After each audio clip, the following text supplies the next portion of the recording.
Assalamualaikum warahmatullahi wabarakatuh. Perkenalkan, nama saya Isya Yunar Abida dari kelas 12 MIPA 3. Di sini saya akan menjelaskan apa itu HIV atau AIDS dengan menggunakan PPT yang telah saya buat. Apakah HIV itu? HIV adalah virus yang merusak sistem kekebalan tubuh dengan menginfeksi dan menghancurkan sel CD4. Semakin banyak sel CD4 yang dihancurkan, kekebalan tubuh akan semakin lemah sehingga rentan diserang berbagai penyakit. Infeksi HIV yang tidak segera ditangani akan berkembang menjadi kondisi serius yang disebut AIDS.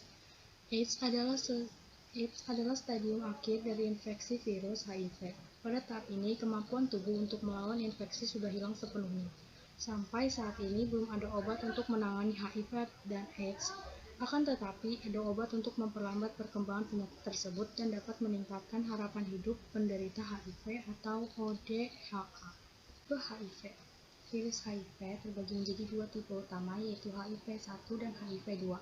Masing-masing tipe terbagi lagi menjadi beberapa subtipe. Pada banyak kasus, infeksi HIV disebabkan oleh HIV-1, 90% diantaranya adalah HIV-1 subtype M, sedangkan HIV-2 diketahui hanya menyerang sebagian kecil individu, terutama di Afrika Barat.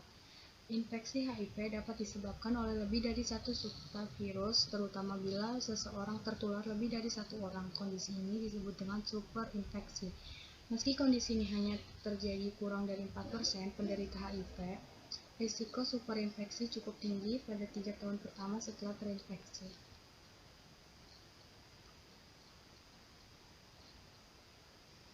Faktor risiko HIV atau AIDS. Kelompok orang yang lebih beresiko terinfeksi antara lain: 1. Orang yang melakukan hubungan intim tanpa baik hubungan sesama jenis maupun heteroseksual. 2. Orang yang sering membuat tato atau melakukan tindik. 3. Orang yang terkena infeksi penyakit seksual lain. 4. Penggunaan narkoba suntik. Dan yang terakhir ada orang yang berhubungan intim dengan pengguna narkotika suntik. Penyebab HIV atau AIDS. Di negara Indonesia, penyebaran dan penularan virus paling banyak disebabkan melalui hubungan intim yang tidak aman dan bergantian menggunakan jarum suntik yang tidak steril saat memakai narkoba. Seseorang yang terinfeksi HIV dapat menularkannya kepada orang lain bahkan sejak beberapa minggu sejak tertular. Semua orang beresiko terinfeksi HIV. Gejala HIV atau AIDS. Pada tahap pertama, pengidap akan mengalami nyeri mirip seperti flu beberapa minggu setelah terinfeksi selama 1 hingga 2 bulan. Yang kedua, tidak menimbulkan gejala apapun selama beberapa tahun. Dan yang terakhir, dapat timbul demam, nyeri tenggorokan, ruam, pembengkakan kelenjar getah bening, diare, kelelahan, nyeri otot, dan sendi. Tahap kedua yaitu umumnya tidak menimbulkan gejala lebih lanjut selama beberapa tahun. Lalu, virus terus menyebar dan merusak sistem kekebalan tubuh. Yang ketiga, penularan infeksi sudah bisa dilakukan pengidap kepada orang lain. Dan yang terakhir, berlangsung hingga 10 tahun atau lebih. Tahap ketiga yaitu yang pertama, daya tahan pengidap rentan sehingga mudah sakit dan akan berlanjut menjadi AIDS. Yang kedua, demam terus-menerus dari 10 hari. Yang ketiga, merasa lelah setiap saat. Yang keempat, sulit bernapas. Lalu diare yang berat dan dalam jangka waktu yang lama.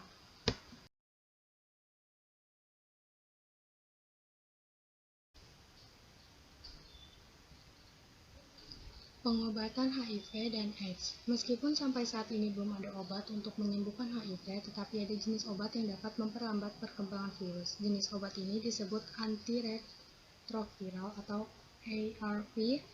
ARV bekerja dengan menghilangkan unsur yang dibutuhkan virus HIV untuk menggandakan diri dan mencegah virus HIV menghancurkan sel CD4. Jenis obat ARV memiliki berbagai varian, antara lain tetravalent, efavirenz, lamivudin, zidovudin, dan juga nevirapine. Selama mengonsumsi obat antiretroviral, dokter akan memonitor jumlah virus dan sel CD4 untuk menilai respon pengidap terhadap pengobatan. Hitung sel CD4 akan dilakukan tiap 3-6 bulan, sedangkan pemeriksaan HIV-RNA dilakukan sejak awal pengobatan, lalu dilanjutkan tiap 3-4 bulan selama masa pengobatan. Agar perkembangan virus dapat dikendalikan, pengidap harus segera mengonsumsi ARV begitu didiagnosis mengidap HIV. Risiko pengidap HIV untuk terserang AIDS akan semakin besar jika pengobatan ditunda, karena virus akan semakin merusak sistem kekebalan tubuh. Selain itu, penting bagi pengidap untuk mengonsumsi ARV sesuai petunjuk dokter. Konsumsi obat yang terlewat hanya akan membuat virus HIV berkembang lebih cepat dan memperburuk kondisi pengidap. Segera minum obat jika jadwal konsumsi obat pengidap dan tetap ikuti jadwal berikutnya. Namun, jika dosis yang terlewat cukup banyak, segera bicarakan dengan dokter. Kondisi pengidap juga memengaruhi resep atau dosis yang sesuai. Dokter juga dapat menggantinya sesuai dengan kondisi pengidap. Selain itu, pengidap juga boleh untuk mengonsumsi lebih dari satu obat ARV dalam sehari.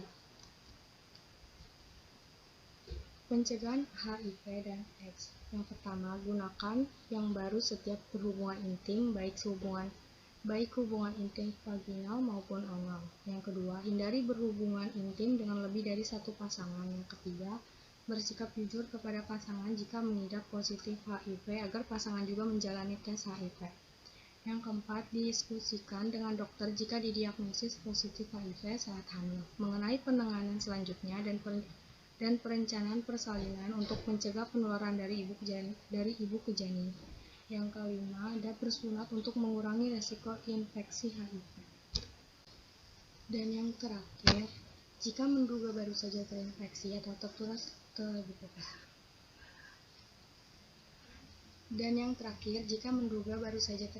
atau tertular virus HIV seperti setelah melakukan hubungan intim dengan pengidap HIV, maka harus segera ke dokter agar bisa mendapatkan obat post-exposure prophylaxis atau PAP yang dikonsumsi selama 28 hari dan terdiri dari 3 obat antiretroviral.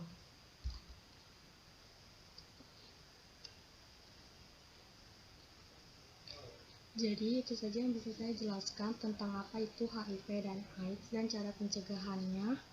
Mohon maaf jika ada kesalahan kata dan pengucapan. Terima kasih. Wassalamualaikum warahmatullahi wabarakatuh.